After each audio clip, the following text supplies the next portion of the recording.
মুমিন মুসলমান আল্লাহর গোলাম মুসা পয়গম্বরের কাছে তার উম্মতের লোকেরা আসিয়া বলে, মুসা পয়গম্বরকে ডাকতে বলে, মুসা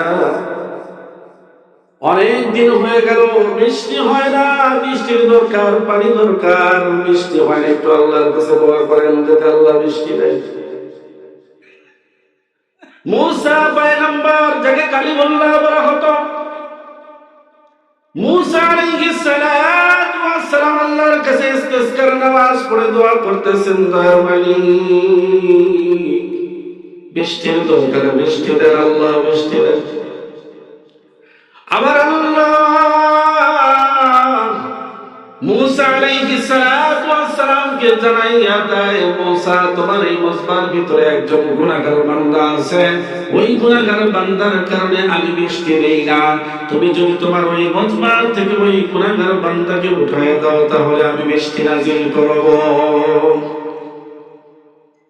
ও মুমিন মুসলমান আল্লাহর গোলাম, মুসা পয়গম্বর এলান করলেন, এই মজবার ভেতরে একজন গুনাহগার বান্দা আছে, এখান থেকে উঠিয়া যাও, তোমার জন্য আল্লাহ তাআলা আমাদেরকে মুসিবত দিয়েছেন, বৃষ্টি হয় না, অনাবৃষ্টি, তুমি এখান থেকে বের হয়ে যাও, তোমার কারণে বৃষ্টি হয় না। তুমি এমন গুনাহগার বান্দা যে 40 বছর পর্যন্ত আল্লাহর কুদরতের পায়ে সিজদা দাও নাই, তুমি তাড়াতাড়ি বের হয়ে যাও। এই এলান করার পরে মুসা আলাইহিস সালাতু ওয়াস সালাম যখন এলান করলেন যে গুনাহগার বান্দা সে চোখের পানি ফেলাইয়া আল্লাহর কাছে তওবা করতেছে, আল্লাহকে ডাকতেছে, হঠাৎ লক্ষ্য করে দেখে আসমানের এক পাশে মেঘমালা লেগে গেল, মুষলধারে বৃষ্টি শুরু হয়ে গেল। সুবহানাল্লাহ। মুসা আলাইহিস সালাতু ওয়াস সালাম আল্লাহকে ডাকতে বলে, দয়ার মালিক ও আল্লাহ, তুমি বললা এখানে একজন গুনাহগার বান্দা আছে যার কারণে তুমি বৃষ্টি দাও না, কেউ তো উঠলো না, কেন বৃষ্টি হয় আমার বুঝে আসে না।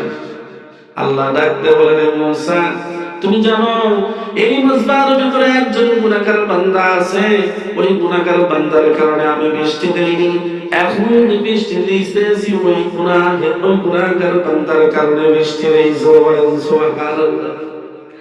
আল্লাহ ডাকতে মুসা পয়গম্বরকে জানা দেয়, মুসা ওই আল্লাহর বান্দা গুনাহ করছে, অপরাধ করছে, আমি আল্লাহর কাছে তওবা করে জানো, আমি আল্লাহকে ডাকতে পারি, আল্লাহ আমি অপরাধ করেছি, গুনাহ করেছি, 40 বছর পর্যন্ত তোমার কুদরতের পায়ে সিজদা দেই নাই মাওলা, এটা কেউ জানে না আমি কি গুনাহ করেছি, আমার স্ত্রী জানে না, আমার সন্তান জানে না, কেউ জানে না, তুমি জানো আল্লাহ। আয় আল্লাহ দয়া করে মায়া করিয়া আমার জিন্দেগীর গুনাহ খাতা মাফ করে দাও, তওবা করিয়া তুই চোখের পানি ফেলায় আমার কাছে কান্দে। আল্লাহ পাক মুসাকে ডাকতে জানায়, মুসা ওই গুনাহগার বান্দা যখন আমি আল্লাহকে ডাকতেছে, আমি আল্লাহর নাম ধরে যখন ডাকতেছে, রহমান নামের নাম ধরে যখন ডাকতেছে, আমি আল্লাহর রহমান নাম ধরে ডাক দেওয়ার কারণে বান্দার জিন্দেগীর গুনাহ খাতাগুলো আমি আল্লাহ তাআলা মাফ করে দিয়া আসমানে মেঘ লাগাইয়া বৃষ্টি নাযিল করেছি। জোরে বলেন সুবহানাল্লাহ। এ মুমিন মুসলমান আল্লাহর গোলাম, মুসা পয়গম্বর আল্লাহকে ডাকতে বলে, আল্লাহ ওই গুনাহগার বান্দাকে আমি একটু দেখতে চাই, যেই বান্দার কারণে তুমি বৃষ্টি দাওনি, এখন বৃষ্টি দাও, ওই গুনাহগার বান্দারে আমি একটু দেখতে চাই। আমার আল্লাহ মুসা পয়গম্বরকে ডাকতে বলে, রে মুসা ওই বান্দাকে যদি আমি তোমার সামনে দাঁড় করায় দেই, ওই বান্দা বড় লজ্জিত হবে, লজ্জা পাবে, আমি আল্লাহ এই দুনিয়াতে তোমার সামনে দাঁড় করাইয়া ওই বান্দাকে লজ্জা দেব না।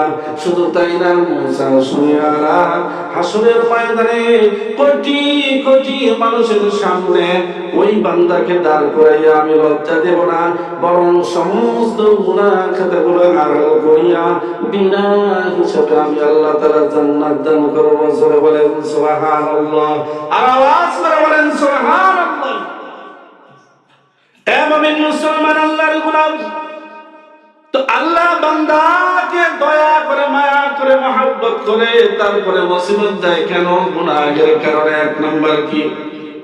আওয়াজ করে বলেন। এক নাম্বার হলো গুনাহের কারণে আল্লাহ রাব্বুল আলামিন মানুষকে মুসিবত দেয়। মানুষ মুসিবতে পড়ার পরে যাতে তারা তওবা করে আল্লাহর কাছে ফিরে আসে, আল্লাহ রাব্বুল আলামিন এই মায়াটা বান্দাকে দেখায়। কথা বলেন ঠিক কিনা? দ্বিতীয় নাম্বার কারণ, আল্লাহ রাব্বুল আলামিন বান্দাকে মুসিবত দেয়, দুঃখ দেয়, কষ্ট দেয়, আর কারণ হলো আল্লাহ পরীক্ষা করেন, বান্দাকে পরীক্ষা করেন। কি করেন বলেন? আল্লাহ বান্দাকে পরীক্ষা করার জন্য বিভিন্ন মুসিবত দেয়। আল্লাহ কোরআনের ভিতরে জানায় দেয়, وَلَنَبْلُوَنَّكُمْ بِشَيْءٍ مِّنَ الْخَوْفِ وَالْجُوعِ وَنَقْصٍ مِّنَ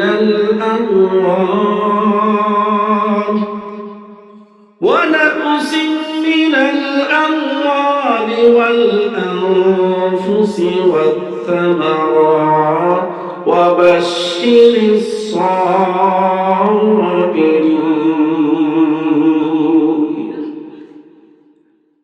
আল্লাহ রাব্বুল আলামিন বলেন, আমি বান্দাকে পরীক্ষা করব, ভয় ভীতি দিয়া, ক্ষুধা দিয়া, তার জান মালের ক্ষতি দিয়া আমি আল্লাহ তাআলা পরীক্ষা করব। তার ফসলের ক্ষতি দিয়া আমি আল্লাহ তাআলা পরীক্ষা করব। আল্লাহর নবীকে জানায় দেন, নবী আপনার উম্মতদেরকে জানায় দেন, এই পরীক্ষার ভিতরে যারা ধৈর্য ধারণ করবে তাদেরকে সুসংবাদ জানায়া দেন। আল্লাহ রাব্বুল আলামিন আমার নবীকে হুকুম করে উম্মতদেরকে জানানোর জন্য বলেন, ওয়া বাশশিরিস সাবিরিন।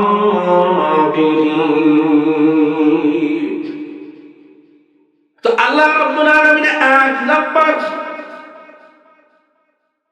এক নাম্বার পরীক্ষা করবেন কোরআনের মধ্যে, বলেন ভয় ভীতি দিয়া।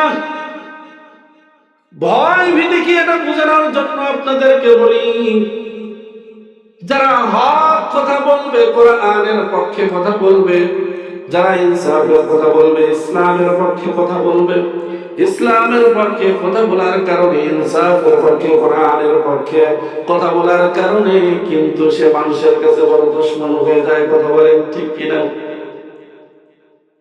আজ ওসমান হাদি সে যে মানুষের কাছে দুশমন হয়ে গেছে কেন? সে ইনসাফের পক্ষে কথা বলেছে, আধিপত্যবাদী বিরুদ্ধে কথা বলেছে, কোরআনের পক্ষে, ইসলামের পক্ষে কথা বলার কারণে সে মানুষের শত্রু হয়ে গেছে। কথা বলেন ঠিক কিনা? মানুষ যখন হক কথা বলে, কোরআনের কথা বলে, ইসলামের পক্ষে কথা বলে, তো তখন তাকে ভয় দেখানো হয়, ভীতি দেখানো হয়। ওসমান হাদি হক কথা বলার কারণে, কোরআনের পক্ষে কথা বলার কারণে সে নিজে ভিডিওতে বলেছে যে আমাকে কমপক্ষে 10টা নাম্বার থেকে মৃত্যুর হুমকি দেওয়া হয়েছে। কথা বলেন ঠিক কিনা? তুমি এগুলা কথা ছাড়ো, না হলে তোমাকে হত্যা করা হবে, এই ভয় ভীতি দেখানো হয়েছে। কথা বলেন ঠিক কিনা? তো ঘাতকরা যদিও একজন ওসমান হাদিকে হত্যা করেছে, কিন্তু এই বাংলাদেশে ওই এক ওসমান হাদি চলে গেল, আল্লাহ রাব্বুল আলামিন প্রত্যেক ঘরে ঘরে ওসমান হাদি তৈরি করে দিয়েছেন। কথা বলেন ঠিক কিনা? তো আল্লাহ রাব্বুল আলামিন বলতেছেন, হক কথা বলার কারণে তোমার উপরে মুসিবত আসবে, তোমাকে ভয় দেখানো হবে, কিন্তু ভয়কে জয় করতে হবে। কথা বলেন ঠিক কিনা?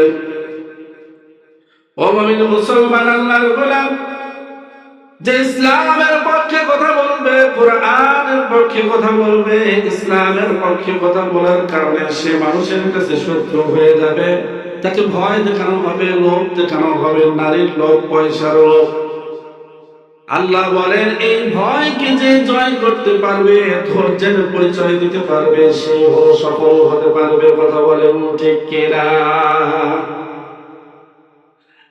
ওসমান হাদি হকের পরে কথা বলার কারণে, ইসলামের পক্ষে কথা বলার কারণে, কোরআনের পক্ষে কথা বলার কারণে যদিও তার জবানকে স্তব্ধ করে দেওয়া হয়েছে, যদিও তাকে তার মাথায় গুলি করে হত্যা করা হয়েছে, কিন্তু ওসমান হাদি যে মিশন নিয়ে কাজ করেছে সেটাতে সফলতা অর্জন করেছে। কথা বলেন ঠিক কিনা?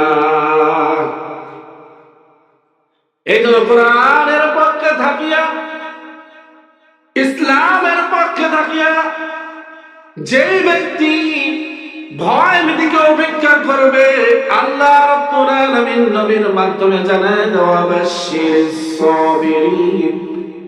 শুধু তাই না, সূরা আসরের মধ্যে আল্লাহ রাব্বুল আলামিন জানায় দেয় পৃথিবীতে যত মানুষ আছে সবাই ক্ষতিগ্রস্ত, শুধু চার শ্রেণীর ব্যক্তি, অর্থাৎ যার